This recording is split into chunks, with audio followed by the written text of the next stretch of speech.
Bonjour à tous, bienvenue à nouveau sur la chaîne Singe Parabellum. Aujourd'hui, le Canik Frites, comme l'appellent les aficionados. Salade tomate oignon. Alors les mauvaises langues disent que quand on achète un Canik, on a offert un kebab. Parce que Canik est fait en Turquie, c'est turc, donc voilà, c'est la blague. Mais en fait, c'est pas ça, c'est pas vrai, c'est une fake news. En fait, c'est quand on achète un kebab, on reçoit un Canik.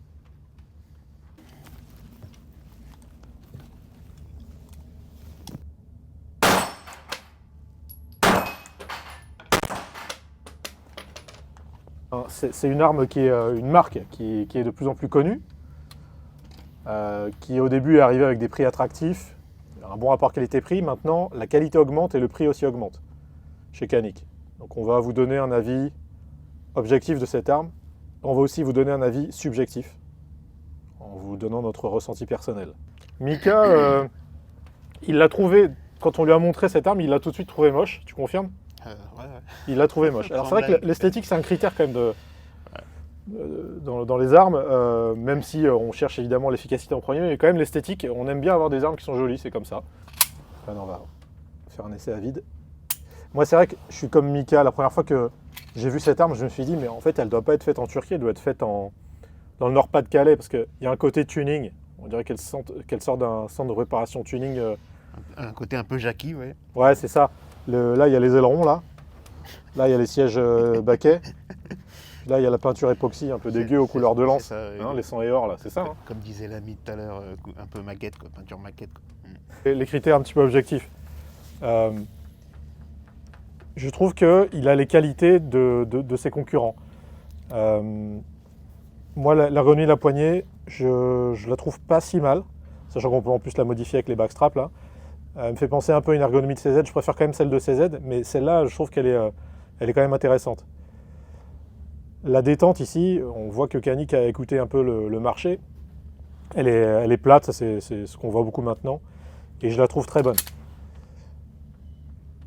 Il y a un départ qui est léger. C'est une arme de sport. Hein. Canik fait d'autres modèles pour les armes police militaires, mais là en arme de sport, je trouve que le départ est léger. Et surtout, ce que j'aime, c'est qu'il est court. Je ne sais pas si vous avez vu, je vais le refaire. Là, il y a le mur et là, ça part en 2 mm. Et le reset, pareil, super court. Donc très sport. Moi, j'aime bien ça. Il y a sans doute des tentes qui sont meilleures, mais il va falloir aller chercher vraiment des pistolets très chers pour trouver mieux en détente d'origine. Ensuite, il y a une ergonomie qui est quand même bien pensée. C'est une ergonomie type Walther. On le voit ici avec l'arrêtoir de culasse qui ressemble vraiment à ce que fait Walther, qui est bien sûr ambidextre. Pour le démontage, etc., c'est des choses qu'on a déjà vues, mais c'est des choses qui fonctionnent. Donc moi, je trouve ça pas mal. Le bouton poussoir de chargeur, il est proéminent et il a l'avantage de ne pas faire mal quand on l'utilise, parce que sur certains arrêtoirs, ils viennent frotter vos mains et donc quand on fait du fun shoot ou du tir sportif, ça peut être gênant. Là, c'est plutôt bien fait. Et le chargeur, d'ailleurs, chargeur métal, c'est pas désagréable. Moi, j'aime beaucoup Glock, les chargeurs polymères et tout, j'ai aucun problème avec ça, mais les chargeurs métal, ça tombe vite, ça tombe bien. Et ça rentre bien aussi. Les stries de préhension à l'avant et à l'arrière ultra prononcées. Vous pouvez presque vous faire mal aux doigts en faisant ça, mais c'est bien fichu quoi. Moi je trouve ça bien fichu. Après on rigolait tout à l'heure du fait que la culasse soit ajourée, que ça fasse un peu tuning. Je ne sais pas si c'est un grand intérêt, sûrement l'intérêt c'est d'alléger la culasse, ce qui n'est pas bête. Cette arme ne me semble pas être une arme lourde, donc voilà intéressant. Bon, les organes de visée, moi je ne suis pas un grand fan des fibres optiques, mais je sais qu'il y a beaucoup de gens qui apprécient, donc à vous de voir. Un truc qui est sympa aussi, c'est ça, un indicateur qui vous indique si l'arme est prête à faire feu ou pas. On a ça sur les HS Product, sur HK aussi, je crois que certains HK ont ça, et c'est pas une mauvaise idée de mettre ça. Là, on a ici la mention Made in Turkey.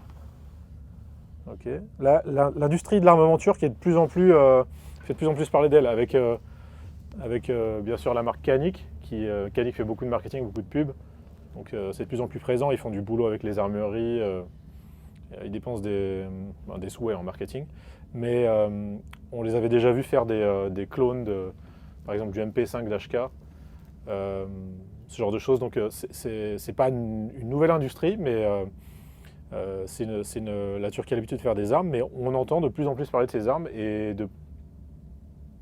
l'image s'améliore. Enfin, je ne sais pas si l'image était mauvaise, mais en tout cas, voilà, la réputation est grandissante. Et je crois que même sur les drones, là, il y a la guerre en Ukraine en ce moment.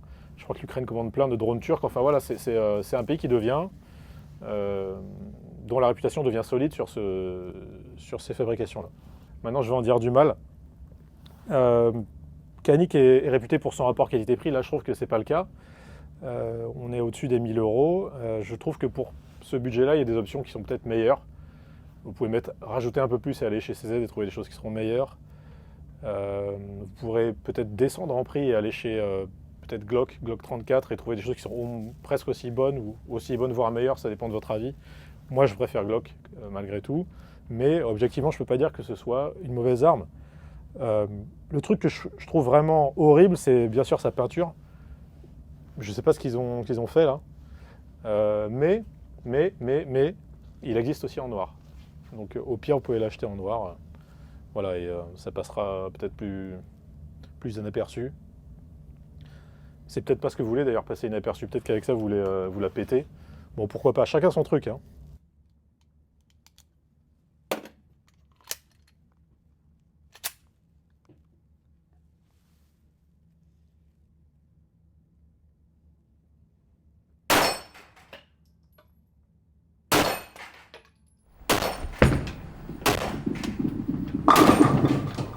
Canik Perfection.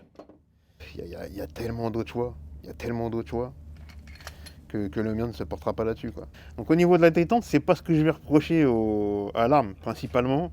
Moi, ce que j'aime pas, c'est l'angle de la poignée par rapport à un Glock. J'ai l'impression que mon arme, elle est vachement en avant. J'ai ma main beaucoup plus droite qu'avec un Glock. Je suis un peu plus à 45 degrés. Après, moi, je suis habitué avec un Glock. Donc ça, déjà, j'aime pas. Ce que j'aime pas non plus, c'est la hauteur sur la main. Moi, j'ai l'habitude j'ai tiré avec du Shadow principalement et du Glock. On a la hausse qui est beaucoup plus basse sur la main et la culasse pareil qui est beaucoup plus basse sur la main. Donc ça me perturbe. Mais franchement, ce qui me perturbe le plus, c'est la poignée, quoi. La poignée, je sais pas, j'accroche pas du tout. C'est ambidextre, petit point positif. Mais maintenant, tous les polymères, ils sont tous ambidextres. Donc, ceci dit, je veux pas me mettre à dos tous les gens qui aiment Canik. Voilà, hein, chacun ses goûts, chacun ses goûts et ses couleurs. Pour moi, Canik, ils ont copié plus Walther. On voit quand même qu'au niveau du canon, on a une usure un peu prématurée. Ça fait penser un peu à ce qui se passe sur les Gen 5 de chez Glock. Donc c'est plus les revêtements comme on avait avant. Voilà. Pour le prix, franchement, non. Moi, je passe mon tour. Voilà. Donc les gars, une comparaison avec le classique Glock 17, on voit la différence de taille. Le Canik est plus long, hein. Donc ça doit être une taille plutôt de type Glock 34, donc sport quoi. Il est aussi plus haut.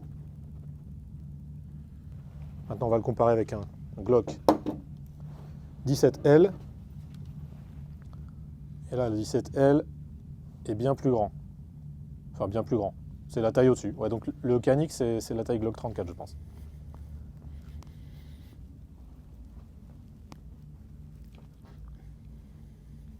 On va conclure, avant de le remettre dans sa boîte d'origine. Voilà. Mika. SFX, Star Trek, flingue futuriste. Bon, moi je suis plus à l'ancienne, hein, Glock. Ça a fait ses preuves depuis des années déjà. Depuis le polymère 80, ils ont tous voulu le concurrencer, le Glock. Mais celui qui ressort toujours dans les polymères, c'est Glock. Parce que lui, il a fait ses preuves. Lui, il n'a pas fait ses preuves, lui. Mathieu, il disait aussi ici qu'on avait un témoin d'indicateur de chargement. Mais on va retrouver la même chose aussi sur Glock, sur le côté. En fait, au niveau de l'éjecteur, on sait que juste au toucher, comme ça, on sait si l'arme elle est chargée ou pas. Donc ça, Canik, ouais, ils ont voulu faire un truc visuel, mais sur Glock aussi, ça l'est. C'est un peu plus subtil, mais c'est surtout tactile. Ok. Et ben moi, pour conclure, j'avais un a priori super négatif sur ce Canik, parce qu'on m'en avait dit du mal. Donc, Ah bon, qui sait? en l'essayant quand même, je lui trouve des qualités. Je dirais même que par rapport à ses concurrents, sur certains aspects, je sais pas, la détente, c'est pas la meilleure, mais peut-être c'est la deuxième d'origine. Hein. Sur l'ergonomie, c'est pas le meilleur, mais c'est peut-être le deuxième aussi. Ouais, quand même. Ce que j'aime pas du tout, évidemment, c'est son look, mais on s'en fout. Il y a un bon Magwell ici. C'est vrai qu'il d'origine, il est quand même assez bien fait. Donc c'est pas une arme que j'aimerais posséder, mais je comprends qu'il y ait une hype autour de cette marque et autour de cette arme. Et donc, ouais, Canik est vraiment quand même dans la course, je trouve, objectivement. Voilà, donc je serais pas étonné si il vous plaisait et si cette marque et ces modèles plaisent de plus en plus, ça m'étonne pas vraiment, même si moi je laisse ça de côté pour l'instant. Ok. Allez, on le remet dans sa boîte d'origine. Non, c'est pas vrai, c'est pas la boîte d'origine. Il y a une très belle boîte d'origine avec plein d'accessoires pour Celle-là est très démonter bien, tout je ça. trouve. Quand même. Voilà, plutôt intéressant, plutôt moche, mais intéressant. Voilà. Ciao les francophones. Ciao.